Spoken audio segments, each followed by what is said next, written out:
Hi,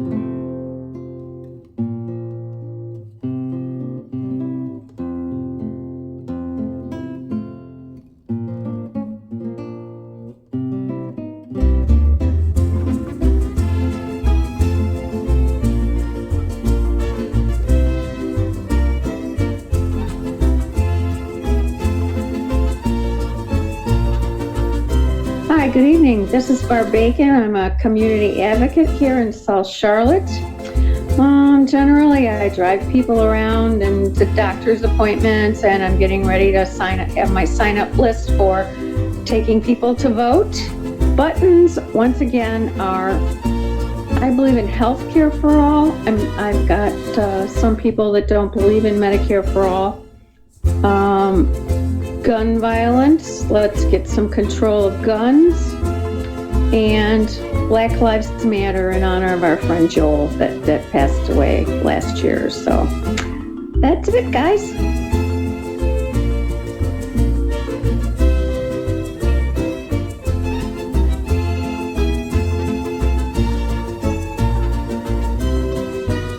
Hello, this is Jenny-Jaymes Gunn.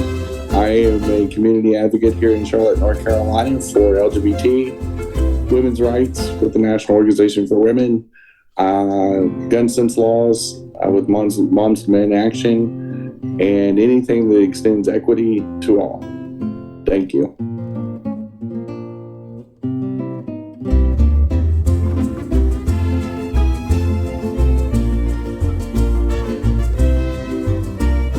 Hey, I'm Christian Cano. You're the co-host. My buttons are Moms to Men Action, gun sense legislation, healthcare for all, Medicare for all, and also in my heart, Black Lives Matter on behalf of Joe Oldham, who's a guest of ours who passed away last year. That's it.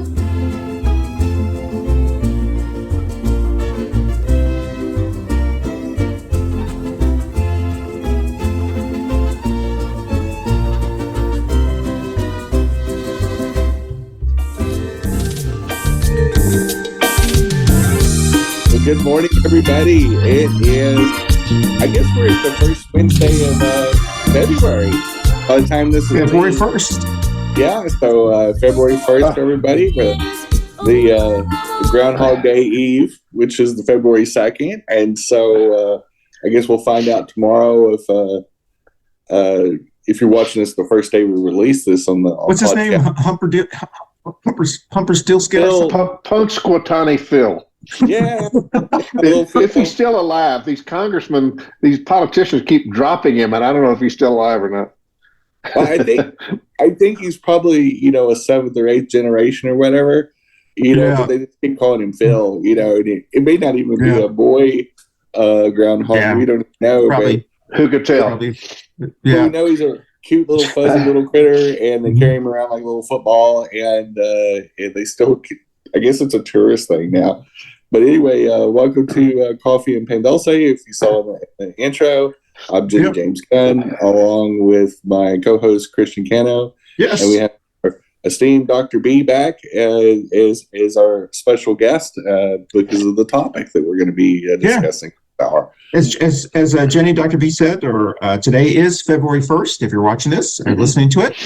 We do want to thank you. Welcome to Coffee Pan Dulce. Thank you for those who join us on Facebook Live, but also the thousands who listen to us on your favorite audio podcast platform. It is the first Wednesday of February, and great to have Dr. B back. I feel like we just had him a couple of weeks ago. So it was, but by the way, we'll talk about that in a little bit, but that show about the open border is the second, probably the third of the top shows that we've gotten comments. Man, we really triggered something. Really? I imagine on both sides. Right, Jen? Mostly on the anti-open border side. Yeah, but we got a lot of. I was surprised. This is like one of the first times we got some pro. Well, there are probably people that actually watch the show. Yeah, exactly. Yeah. Listen. Yeah. The conservative side of the spectrum, when they comment on our show, because we have basically the clickbait title that says the topic. Mm-hmm. It's not necessarily completely aligned by what we talk about because we don't script this. This is Yeah. You know, Christian and I aren't As you can tell, really script this, per se. And so, we go down all kinds of rabbit holes. And you clearly know, because they don't mention anything that's actually said in the deep dive of the show. They only react to the title, just like the Hispanic Heritage Month show that we had back in September of last year. They only reacted to the title, whatever the LatinX flyer that we put up, which they didn't listen to us say whatever term you use, Hispanic, Latino, Tejano, Chicano, whatever term you use. Yeah, they never listened to that. So they would understand that we didn't take the Hispanic Latinx community and say, this is the only term that you can use, like we're some kind of language. Mm-hmm. It was actually them. And I think what's really interesting about the reaction to that show is the fact that it was mostly white guys. It was the white MAGA people that were obsessed. You're racist for using Latinx. Are you Latinx? No, but I heard. But I'm mad anyway. I'm like, that's right. I'm outraged. Well, listen. Take off that full hat. Well, they're the ones that are terrified by the concept of an open border because of the replacement theory. So it's like, they're replacing something anyway. I'm going down the rabbit hole there. All right. So today's topic, I'm sure we're going to get some comments on, which is why we like to do it. But it's also kind of important. It's kind of the unofficial part 2 of a show that we did last February, almost a year ago, called Anti-Vaxxers or Brain Surgeons. And we did that on purpose because we knew we had a brain surgeon here to talk with us about that. So today's topic is anti-vaxxers still think they're brain surgeons after 3 years into the pandemic. But before we do that, we're going to talk about Barb's current events. I'm going to pause for you.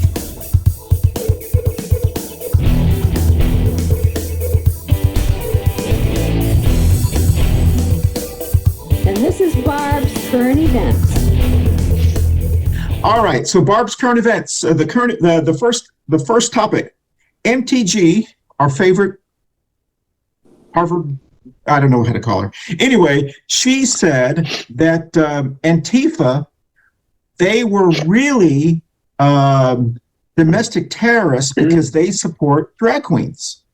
So she thinks that they should be considered domestic terrorists because it supports drag queens. That's her big idea for the week. The second one is when you watch this would have been gone on for a week because we do tape early. Vice President Mike Pence, they did find some documents in his residence in Indiana. Oops. So interesting. And also, the night that came out, whenever you watch this, you will know that Trump, they found more documents in one of Trump's storage closets. And once again, he said, that's it.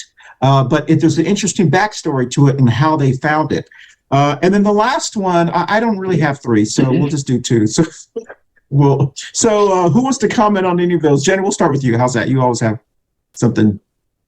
Well, first of all, I'm friends with a tremendous amount of drag queens, including the Vanity House here in Charlotte, North Carolina, partnered with them to host and entertain at my gaming events. Let me tell you something. If drag queens truly got organized, which that would be quite a bit of accomplishment, but if they did, number one, every terrorist act they would be late to. Yes, two, we easily found glitter everywhere. And number 3, if we did get organized and we did slip on some kind of drag ninja hairs, I'm going to tell you, never see it coming. We throw all the shade and blame it on y'all. Mm-hmm. It'd be fabulous. Let me tell you, that's why we're not allowed to be organized. They're not allowed to be organized because we would take over the world. Because if you watch RuPaul's Drag Race, we are so quick-witted and so crafty. Mm-hmm. Be very afraid, MTG. Mm-hmm. If you put those kind of thoughts in our heads, we're like, well, maybe we should take them. Exactly. Yeah, coming for us that's anyway. Right. But would you have to include George Santos though? Would he be your leader? De facto that was leader? My joke, Dr. B. Well, if George Santos got included into the deal, every drag queen is a good, fluffer and luggage carrier. We'd find you. if we needed a lying spokesperson, he would be great. You know, how about the Pence thing? As we were going to say in the I'm sorry. Go ahead. In the Two Queers show, she also equated farts and underwear with COVID and masking. You know, and unfortunately, I'll give you your third topic, which is MTG also got put on the subcommittee for the coronavirus pandemic. Oh, hey, I should have had that. That would have been a good third one because of our topic. That brain surgeon is literally said like last year is that if really high quality cotton panties can't filter out farts, how do masks filter out a virus? So this actually came from a person that now in 2023 is on the subcommittee for the corona pandemic. Yeah, she ain't right. If you do believe in multiple universes, the multiverse theory, we are in the dumbest timeline. We are in the mouth breather. We took a wrong turn somewhere in inbreeding in the United States, and we have bred out some really dumb people. We know that we have defunded public schools because of MTG. She proves that every day.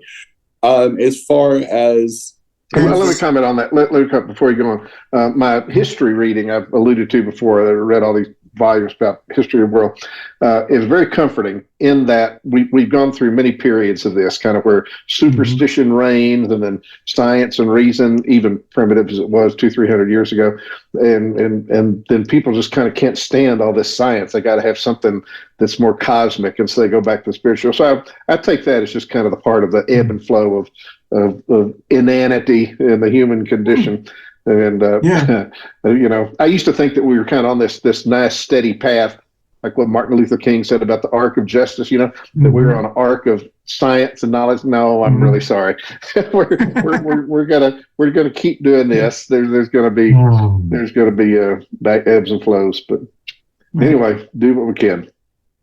Well, go ahead, Jen. Hey, Jen, get back. What's Pence? What do you think about Pence?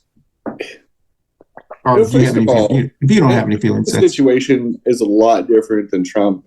Exactly. First of all, when those documents were discovered by Pence, because obviously it was like, oh, maybe I should go look in my closet. Exactly. I bet Mother looked. And Mother probably looked. She was doing the spring cleaning early. Well, she's looking for all of my jokes, Dr. B. I had all my jokes. You're taking all my. Okay, I'm sorry. Go ahead, Jen. And you know, two things they probably found in Biden's closet. One's his sexuality. The other is the documents that say classified on them everywhere. You know, do not hand out at the circus. Yeah. But one thing that he did do, the same thing that Biden did, which was report them to the media. Exactly. And, yes. You know. And also the amount was very low. It was not oodles. We got to remember Trump, and before these new documents, 1,100 files. Yeah. Like what they're finding at Biden and Pence's, it's like closet. 5, 7. Yeah. Yeah, it's under 24 for both former vice presidents, and so there's a major difference. The second thing with all this, a president or a vice president cannot declassify documents by them. There's a multi-step process. Nobody can unilaterally declassify any classified document, no matter what the threat level is. They can't automatically do it. That's not true. The reason why they do that is the same reason why there's multiple steps on nuclear launches as well. Because in case we get an idiot like Trump in office, there's those safeguards. Push the red button and launch the. Well, that's an excellent point. Dr. B, do you want to comment any of those MTG saying? Well, I'm going to steal one more joke from you, and that's probably that. I'm not going to have anything. Okay, go ahead. When they heard about the Pence thing, it said, and it's just been reported that Obama burned his house down. Because don't you think that everybody since Jefferson It's had classified documents that somehow get into stuff. So I think they're everywhere. I think it's kind of not a problem. Trump is a problem because, Jenny, as you pointed out, it's different order of magnitude. But I think probably every president, vice president, speaker of the House, I bet they got a few little things that they didn't know. Sure. Well, and that's what I have been saying is the entire problem with Trump. If he had just said, you know what? We accidentally took the documents. I thought you could take the staples. I thought you could take some souvenirs home. If he just said that and that was it, the American public would have said, you know what? I've taken a staple gun one time from work and borrowed it, forgot to return it, or some pens or some souvenirs when I left work or whatever. The problem with him is he denies it, and then he goes to court to block it, and then he says, well, I declassified it, and that takes a whole year to do, and then he says it's a lie. One legal scholar said, here's one of the differences, and this is one of the charges for sure he's going to do, is the fact that he interfered with the Justice Department. Yes, exactly. Retrieval of the archive. Yeah. And so that in itself is a crime.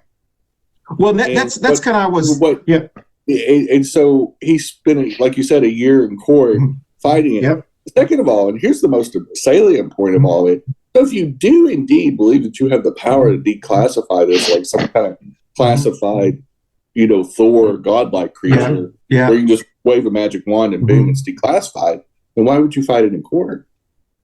Yeah, that's a good. Yeah, well, and that's what. Wouldn't the court not issue the search warrant? Because if he could unilaterally, the court would have said, "You're right." When he was in office, when he took the documents before he got booted out, wouldn't he have already declassified them? The archives would have known it. Exactly. Well, that's kind of when this story broke. When you're watching this, it happened on a Tuesday night. It also broke that Trump. They found 2 more documents in his storage unit in New Jersey, or I don't know where it is or whatever. And it turns out, now this was leaked. This was leaked by someone that Trump tried to block it a month ago, early January. He tried to block it. The special prosecutor is not putting up with any nonsense anymore. If they're going to court on everything, and the judge is agreeing with the special prosecutor, and Trump is saying they're leaking this because it's so forth. It was leaked anyway. So make a long story short, it's handled very, very differently. And so that's what the big difference is. The MTG thing. I don't know. It's just everything that comes out. I mean, it's aggravating to see someone, and I keep saying it. It's like the drunk girl at the end of the sports bar, and who just doesn't shut up, and you're just annoyed by the person, and you just roll your eyes, and you just wish someone would take her home or go, because it's just annoying. And so for her to say Antifa is really a domestic terrorist group because they go and protect drag queens, that's what she says. And so my joke was, well, apparently she was kind of like side-eyeing over to George Santos, or what's his name, Kiara, or what's his drag name? Yeah, that was my joke, Dr. B. So yeah, you said it. You did it a lot better. All right, with that, we're going to take our first break, and it talks about this wonderful bakery here in Charlotte, North Carolina, Manolo's Bakery. So we'll be right back on Coffee and Pan Dulce. Hey, y'all, the holidays are coming up, and what better way to celebrate locally but with Manolo's Bakery's fine goods and services.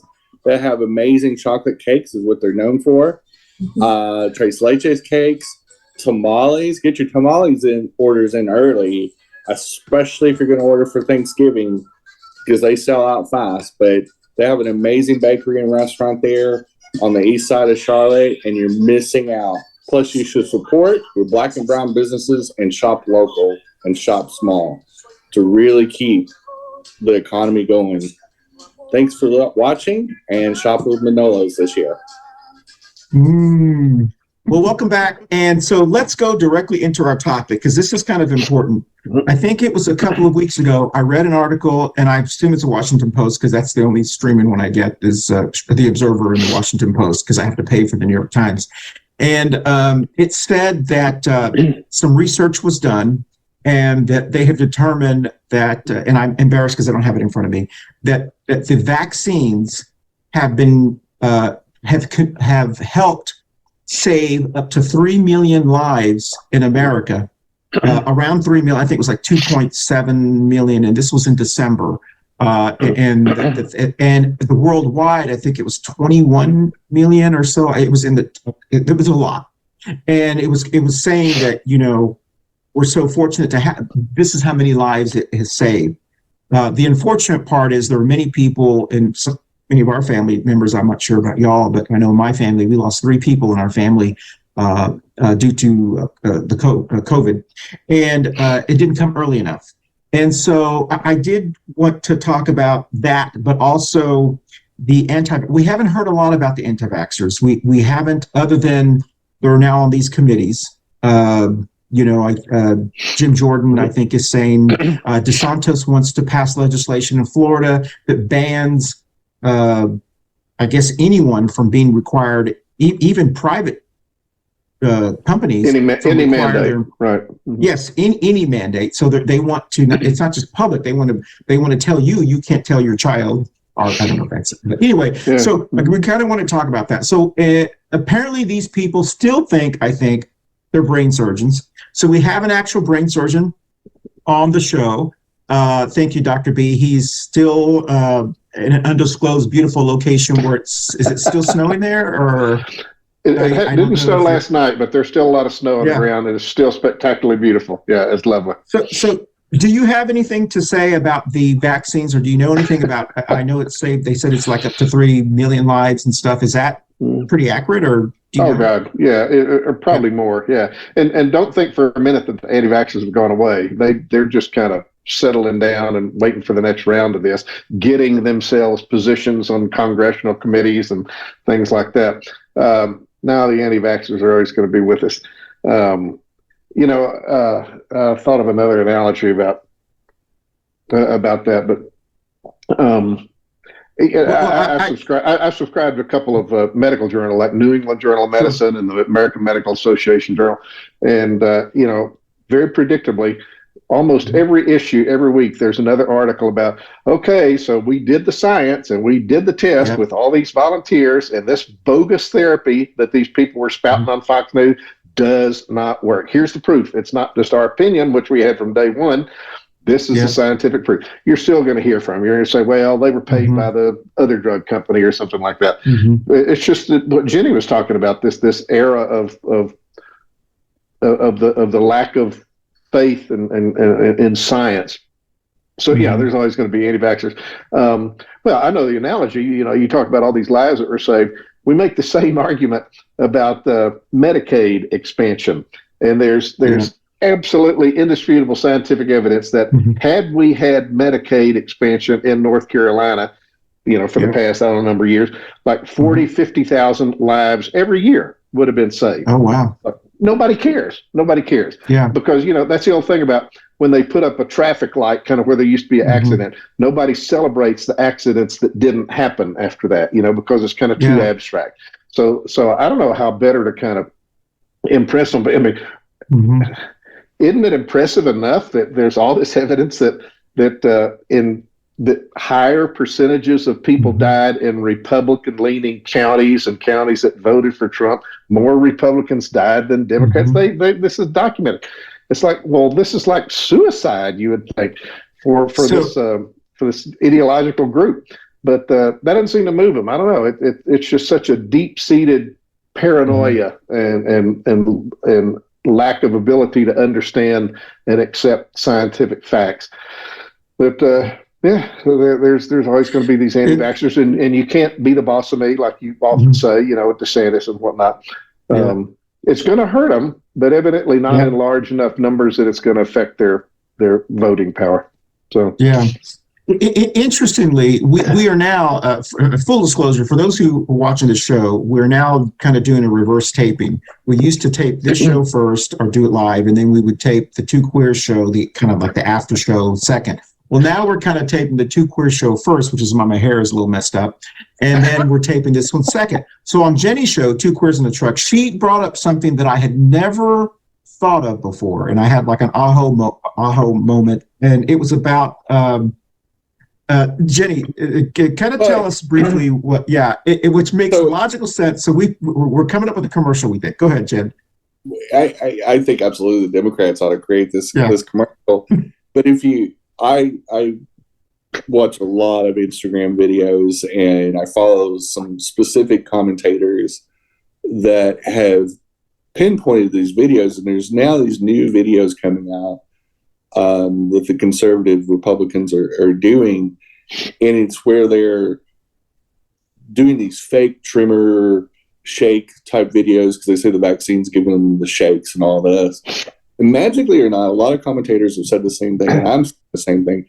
It's interesting enough that side effect only is happening to Republicans.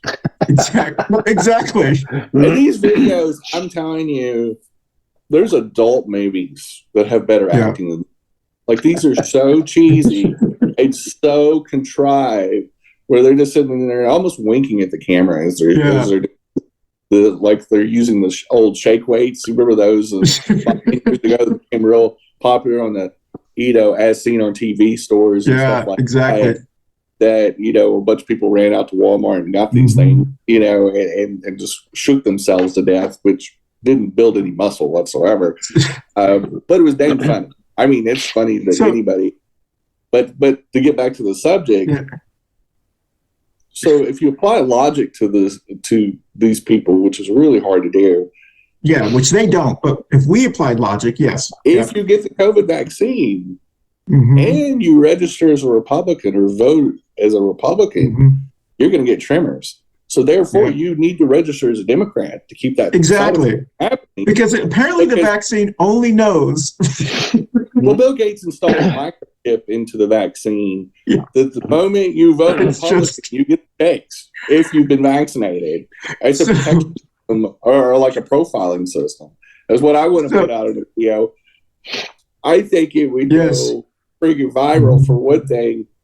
The conspiracy theorists are always giving conspiracy theorists. So if they haven't made the they will with their little tinfoil hats on.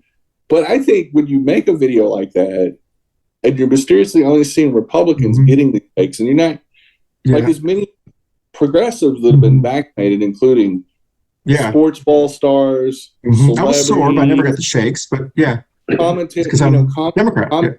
But all the public officials would be considered on the progressive side of the ledger that have gotten didn't deal. Why haven't any of those got these?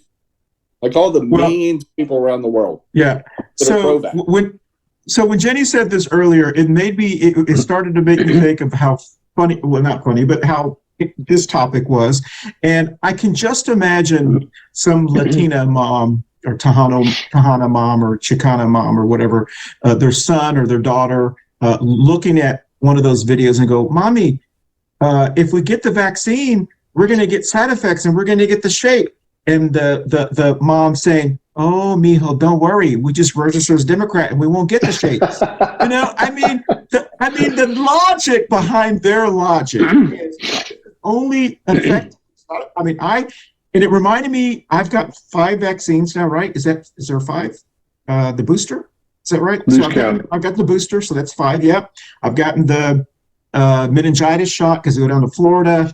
The flu vaccine. So, 6 vaccines. I can't count. Anyway, I've gotten that in the last. I wanted to ask Dr. B his thoughts on this. So you see with a lot of the anti-vaxxer conspiracy theorists, you see them drawing causation between a lot of fake things. I mean, the shakes to the side, but if you wear a mask, your oxygen levels will drop or whatever. And you see these weird leaps of logic. And you even see a few discredited, medical professionals throwing it out there too. I've seen a few nurses do that and things of that nature. what do you think in the medical industry? Is there any medical professionals that are trying to create these leaps of logic?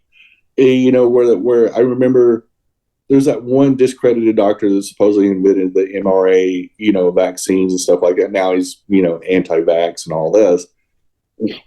Is there a source or a general source in the medical industry that maybe is putting some of that out?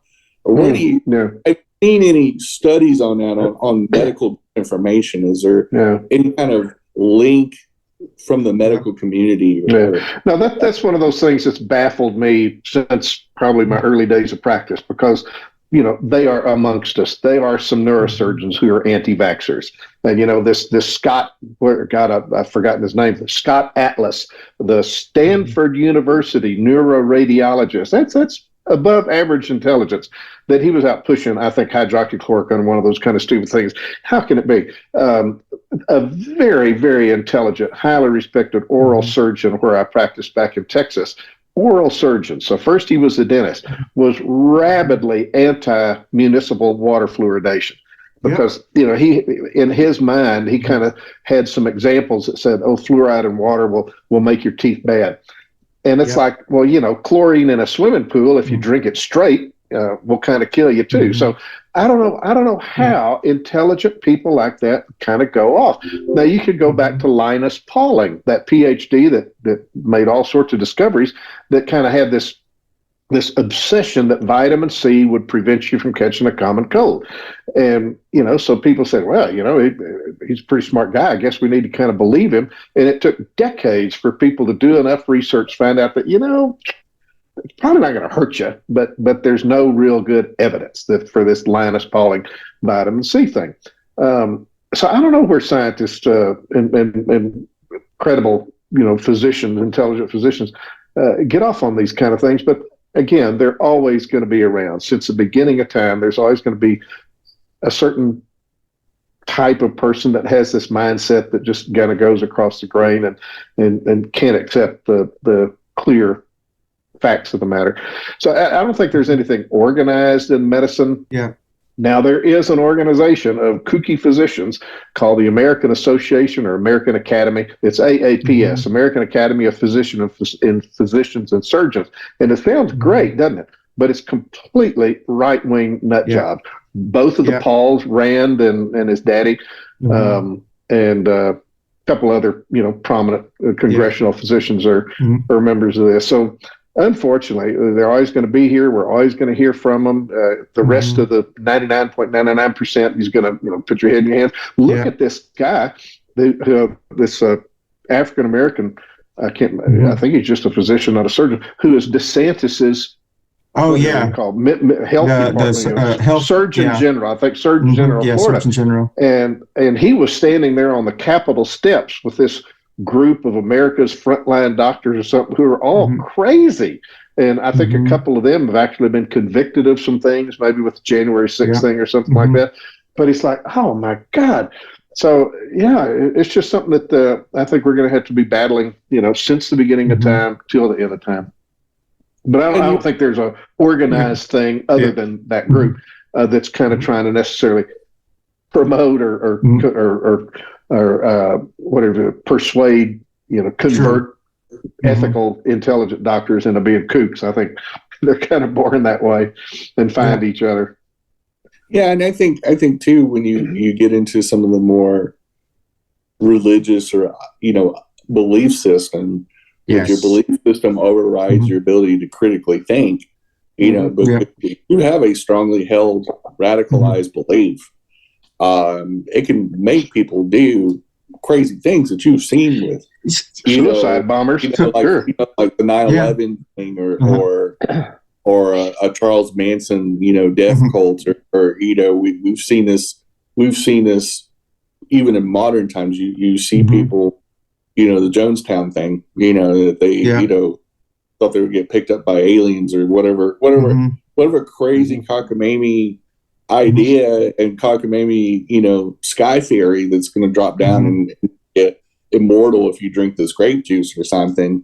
I think we're seeing it play out on the theater of social media, which is so easy for somebody to go on there and record a TikTok or an Instagram video or whatever and spout these things. And I think the difference and maybe 50 years ago is there was anti-vaxxers when they were mass vaccinating people against polio. Yeah. It's just the difference was they didn't have a microphone. Yes. And now any old idiot can get on YouTube and create these videos and do a podcast. We prove it every week. You know, Christian and I do. Present comedy, Dr. B, except, you know, but Christian and I prove this every week. You do not have any qualifications to get a YouTube channel. Like, they don't vet you or see that you're a rocket doctor or an attorney. You can get on there and talk about. You don't have to have any references.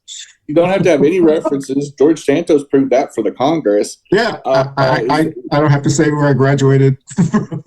Well, I mean, you know, like you make that up as you go. Like, exactly.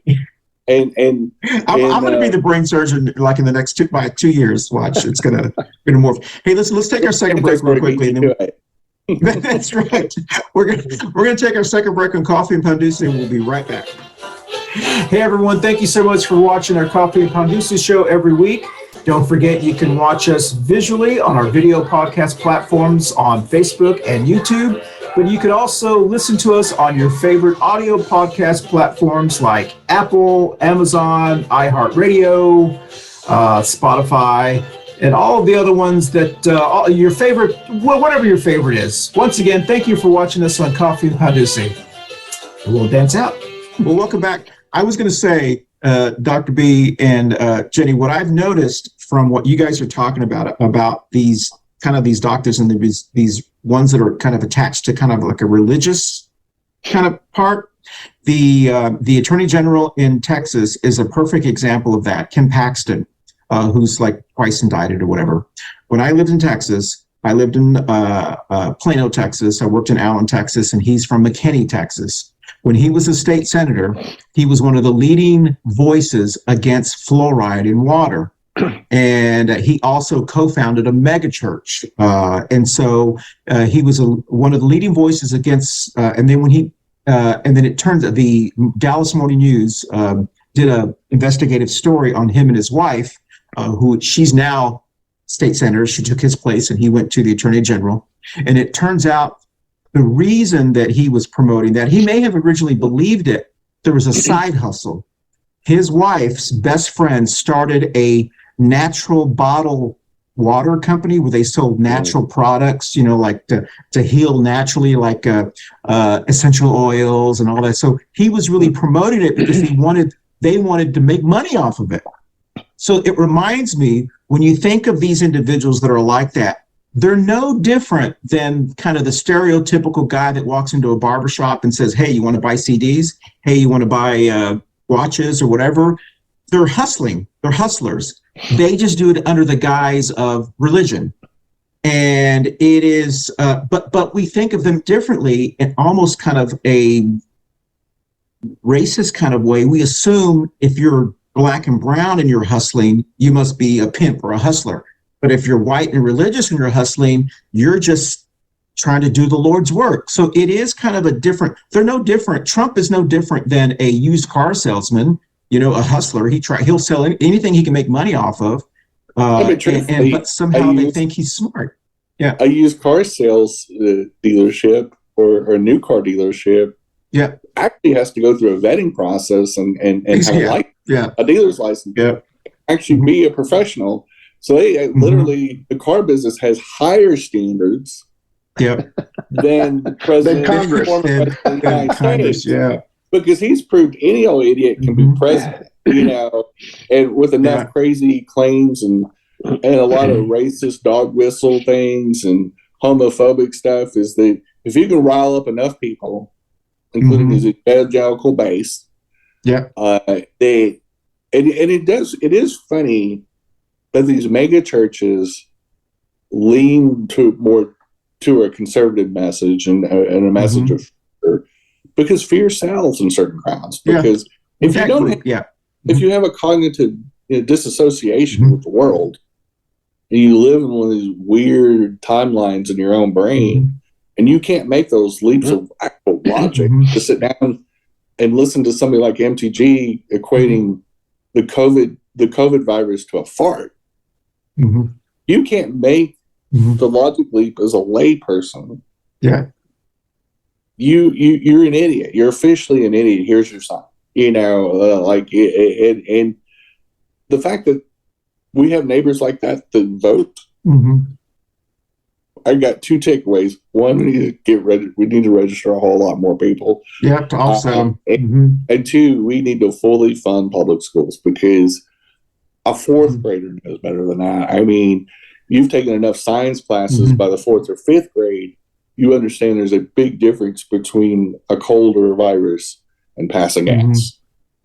Yeah, well, interestingly, and so to me, this is what is so. And Dr. B, you mentioned with the data that, and Jen and I have been sharing this, that the research is showing that those who passed away from COVID or complications of COVID, or whatever term people are using, that they tend to be more Republican leaning, and we in the early days were, because we had kind of enough of the anti-vaxxers and anti-maskers, we said, all right, let Darwin work.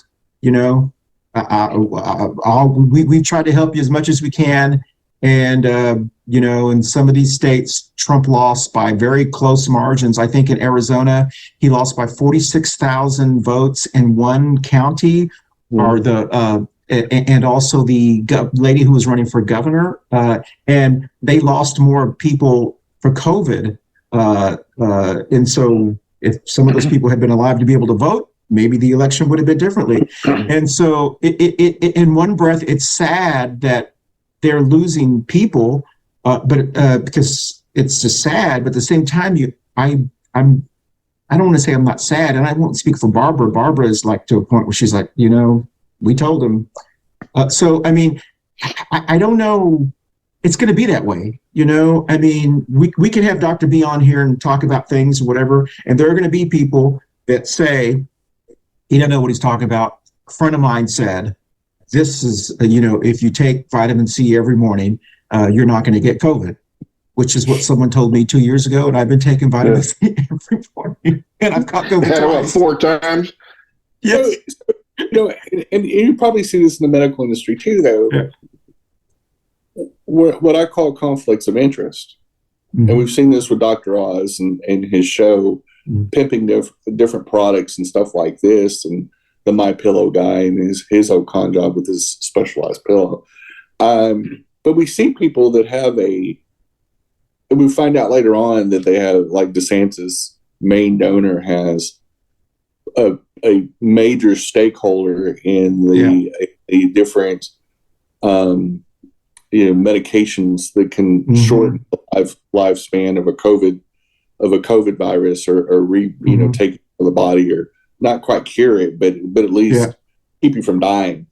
Is that you it's not just the kookery, it's also, when you peel back the deal, typically speaking, of the ethics issue in the medical industry, it can be a conflict of interest where, a doctor's getting paid, X amount of money to push this one product, and or their associates. That's a good question, Jen. I mean, Dr. B, are there like requirements for what? Requirements for what? So if you whether it's specialized water or one of Dr. Oz's miracle cures or fat burners or whatever. Yeah. Is there any kind of ethics or conflict of interest laws regarding the medical industry if they're really pushing a therapy or something like that?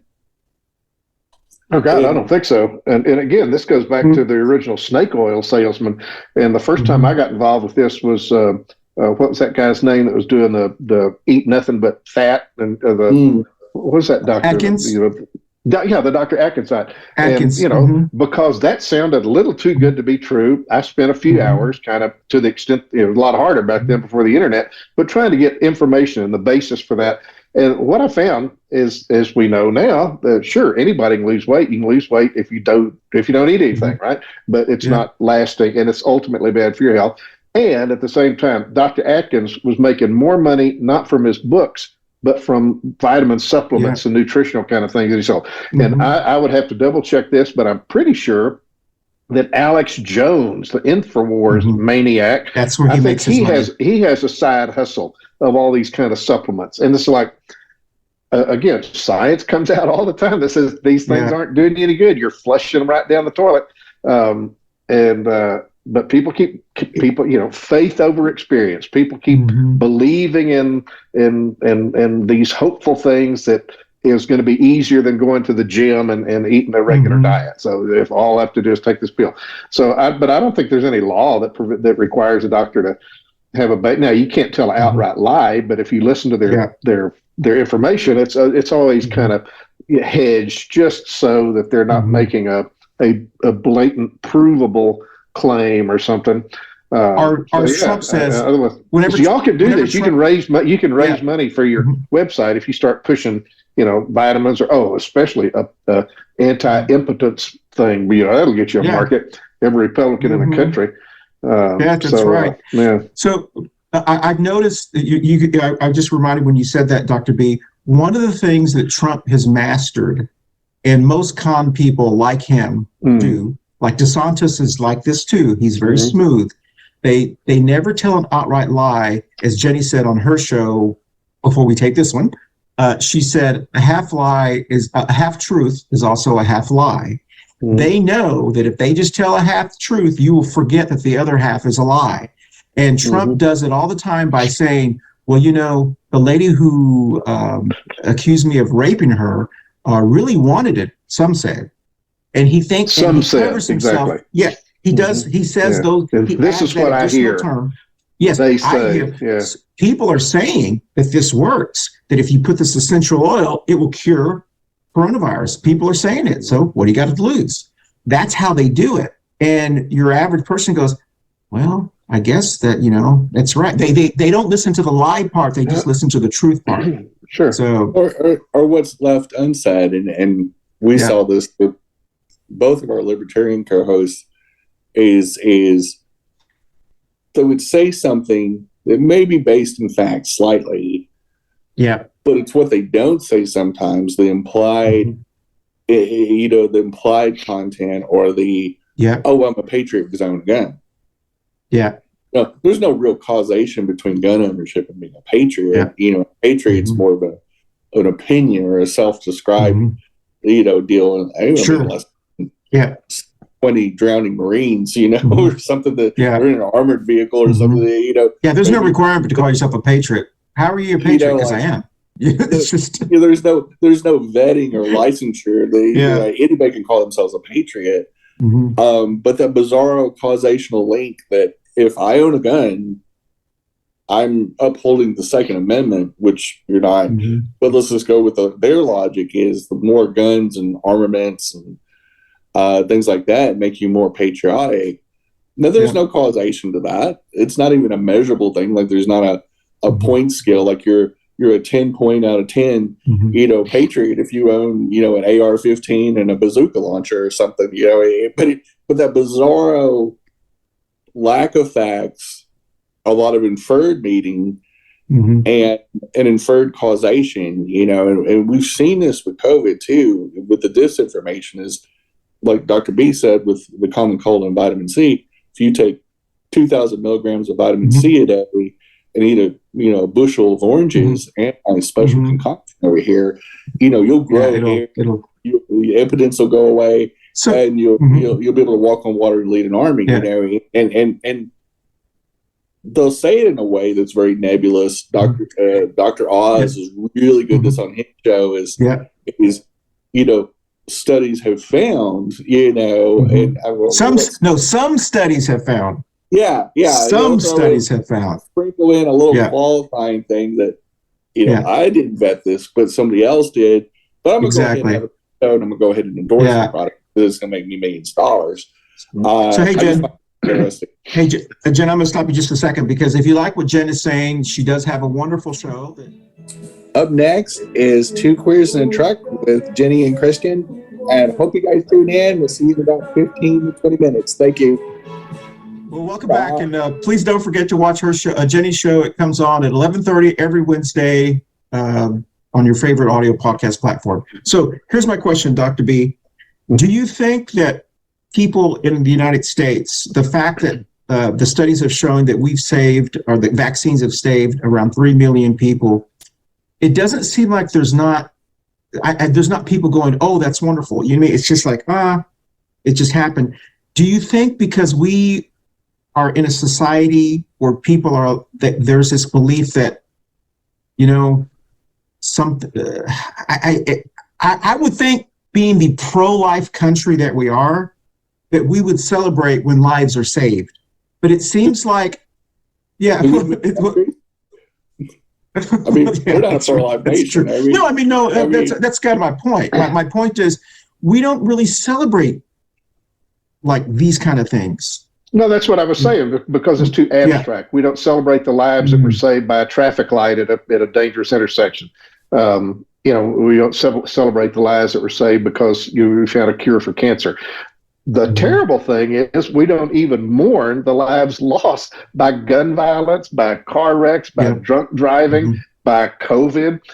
It's just, unless it's happened to your family like yours, it's easy to just kind of externalize that.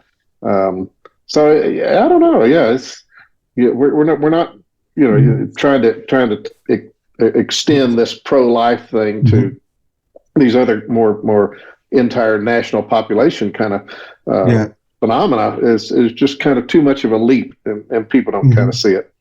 I don't know. It's also difficult. Like fear sells. Right, exactly. You save 3 million lives, or your stoplight analogy, we put in a stoplight and we've seen fatal car crashes there. One, even if it was, it is documentable. If you had 10 in the previous year and you had 0 the next year, obviously there's a causation.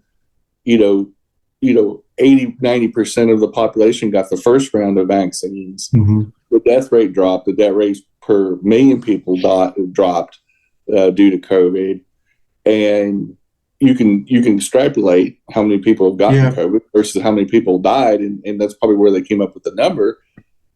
But 3 million lives saved doesn't sell any clicks. It doesn't sell because you're like, so what? Yeah, it's too abstract. Now, if 3 million died in 6 months, we'd be launching missiles and doing red alerts like on Star Trek, and and Dr. Fauci put on a spacesuit, whatever it took to stop that mass amount of extra deaths. It like if somebody, a terrorist snuck in some nuclear weapons and killed 3 million people in a day, what country would live? But Jen, nobody cares. Jen, you made a really good point, because that's one of the reasons I wish that we would, I don't know if it's too late to do this, I wish we would have pushed more the data that was showing that Republicans, or people who live in Republican counties, were dying at a very higher rate than the average individual. And the reason, to me, that would have been important was fentanyl, to me, is a perfect example. We only started paying attention to fentanyl and drugs when it started hurting white kids, white teenagers, white young adults. We didn't pay any attention to things that like marijuana and crack, and when those epidemics occurred, they wanted to lock them up. But now that the fentanyl thing is occurring, we need therapy, we need money to fix this problem. So unfortunately, the reality is when the suburban mom myth out there, it has to impact them before the outrage becomes. You wouldn't possibly be bringing up an issue of racism in any of this, would you? I mean, I think back to the Vietnam War. Everybody was perfectly happy drafting, poor blacks, but when they started doing the lottery for little college kids like me, then suddenly, the protests erupted, and as you said, the whole thing with the crack and all these other kind of absolutely, and we didn't talk more about the greater number of Republicans dying because it took a while for that data to come out, and by the time the data came out, we probably already had a vaccine and people were giving it the old ho hum. It's unfortunate that you don't have the information in time to do something more effective. And it also depends on who's president. Well, So yes. Lord, yes. And in President Trump's last year in office, 55,000 Americans owed to eat on fentanyl. Yeah. So fentanyl's been around a while. It's not a brand new drugs. President Biden took office, like all of a sudden he took the oath of office, and 100,000 tons of fentanyl got shipped into our country. There's no causation. It didn't matter who was in office. We were still having overdose deaths. But there was a five digit death count on fentanyl in 2020. Yeah. There was a lot of overdose deaths in 2020. It was like a record number. But you don't hear the Republicans even wanting to talk about that. And again, because they're trying to make the causation link that, since Biden, opened the border. Somehow open borders are causing the fentanyl. Yeah, exactly. All these fentanyl deaths. But then Trump would have had to done that too, because there was a 5-digit death count. In 2020 over fentanyl. And again, it's this causation thing that's at the heart of all these misinformation and disinformation campaigns. And I think it's more obvious with COVID because of the scale of the COVID pandemic, the worldwide pandemic, because it's happening in other countries. It's not just happening in the United States. And people don't want to talk about drug prohibition failing, just like that's why prohibition doesn't work. Yeah, we only have about 8 minutes left, and that's one of the reasons why this DeSantis thing that's occurring as we speak, where he wants to pass legislation in Florida to ban the COVID requirements and so forth. That's why, to me, that is not only stupid. Florida has an older retirement population that goes there. Those are people to vote at higher percentages. This is one of those things that I think is going to backfire, because they're going to be like, hold on a second, the ones are going to die if you do that, And so I'm not I don't know what his thinking is, other than he wants to get donations, because people, whenever MTG says something like she did about whatever she says, she gets donations the next day from people who say, yeah, that way you're saying, you're speaking on my behalf. But and that's what DeSantis, to me, I'm not really afraid of him, other than he's annoying. I'll take what Dr. B just said. By the time the data comes in and the death rate spikes because of COVID in Florida, it'll be too late. It'd be too late. Unfortunately. This came up on the news last night, and my wife and I were talking. She says, we don't understand the sequential logic of the Republicans standing up there saying, we need to balance a budget, therefore we need to cut Medicare and Social Security. And 90% of GOP voters are older people who are on Medicare and Social Security. So it's like, wait a minute. Barbara says that. I guess they're trying to get two messages, that we're trying to cut down on the government spending to save your taxes. But by the way, we're also going to take money away from you. So it just seems so totally self-defeating. But I guess in the short term, they do get the clicks and the donations. Right, Jen? Yeah. Crazy. But again, you're talking about a political movement on that side of the movement that does not believe in causation, logic, or critical thinking. And because they've placed themselves that if we say it's important, you fall in line. And the Republican Party, very much, whether it was Reagan or Trump or whatever, when they come up with all these cockamamie schemes like Reagan's Star Wars program that didn't actually develop. Trickle down. Trickle down. I mean, voodoo economics. Trickle down, which never worked. Voodoo economics, they call it. They've been leading their voters off the cliffs of insanity for decades since Nixon. And Trump is really no different than these other con artists. Just like Baby Bush sitting up there on national TV and saying, well, we're going to have these wars as long as it takes. We're going to spend as much money. And people say, you go get him, George, and go blow up the world and go kill people of color. And Republican messaging has been like this because we don't think about, well, how much money are you going to spend? And the Republicans are very emotional very emotionally driven snowflake, using the emotion of fear and scarcity. And, we're going to make sure you get your fair share. And, we're not going to give it to the queers and the people of color and the, illegal immigrants and all that. We're going to make sure we take care of you, all the while stealing from their base or stealing their life, and say, hey, we don't want you to get any pesky mandates, that'll save life and be a safety feature. We'd much rather leave that seatbelt out of that car, that airbag. We don't want you to pay more for the car, because you'll never get an accident. You're part of the Lord's people, God will reach down into your car and protect you. Hey, Jen, when you watch Jen's show later, she talks about some really great topics as well, but one of them was about the Civil War thing.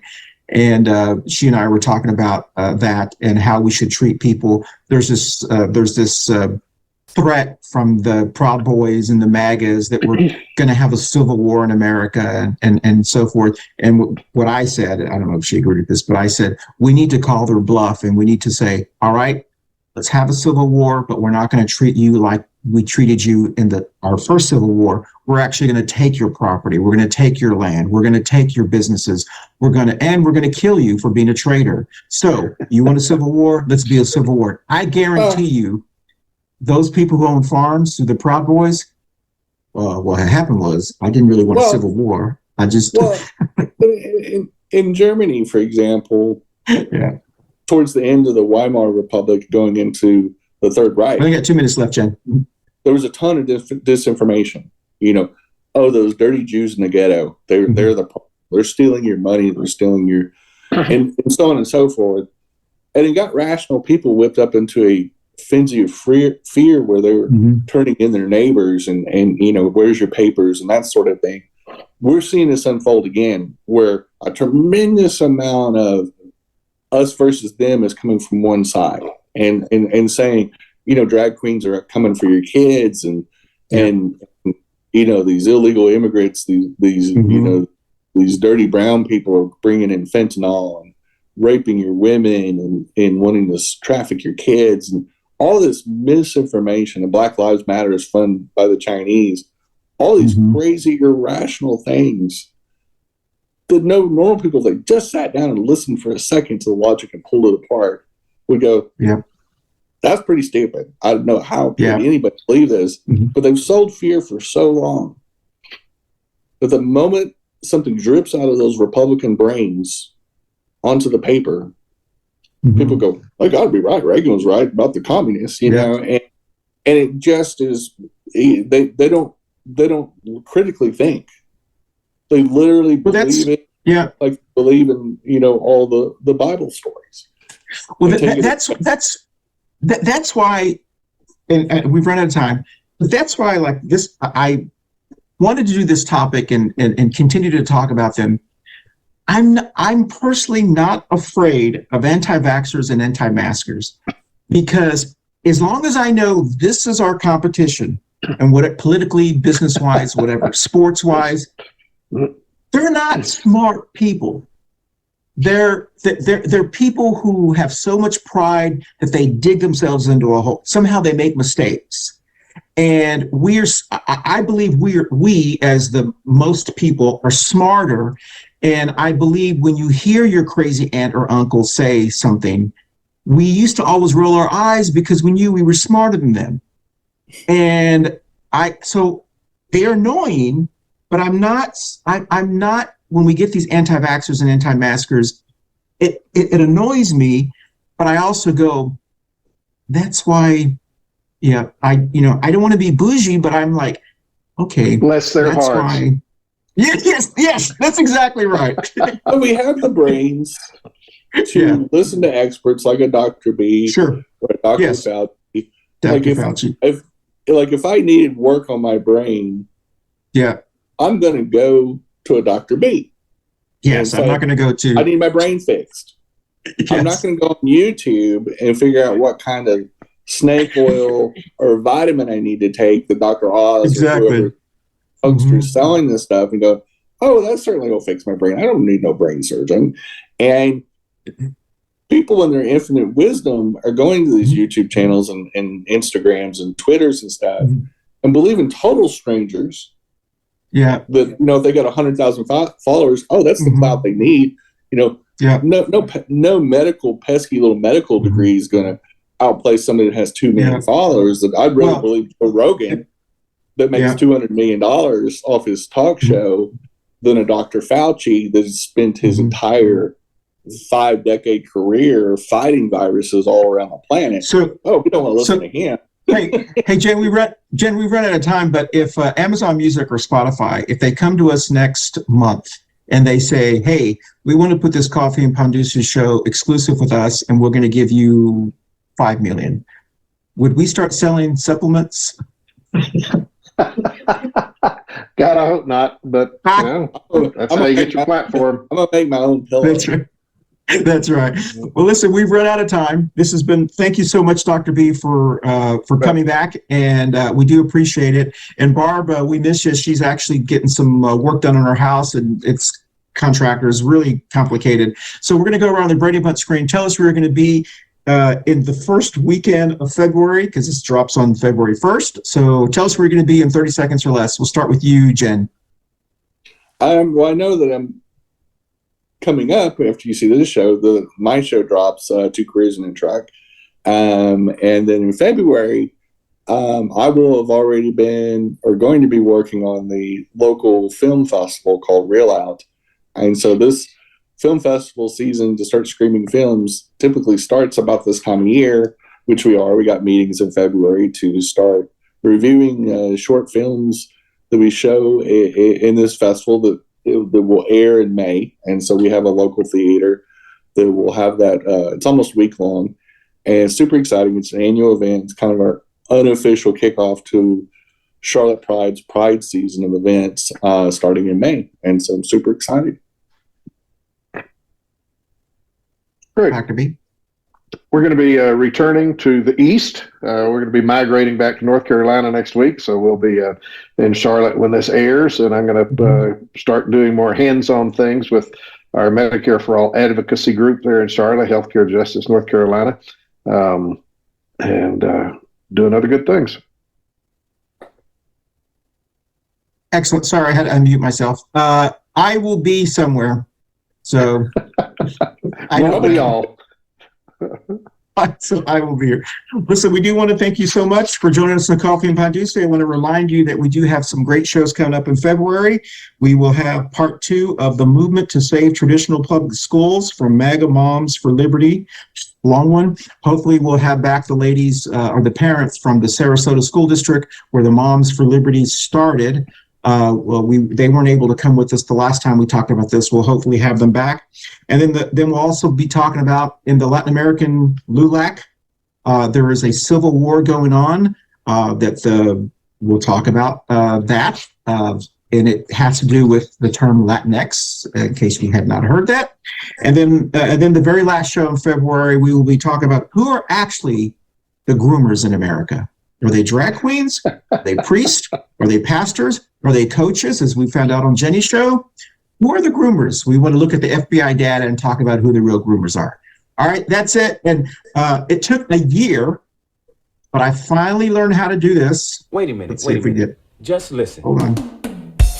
4, 3. Finally, after a year. Hi, y'all. We'll see you next week in Coffee and Pan Dulce. It took a long time. So I can dance. Bye.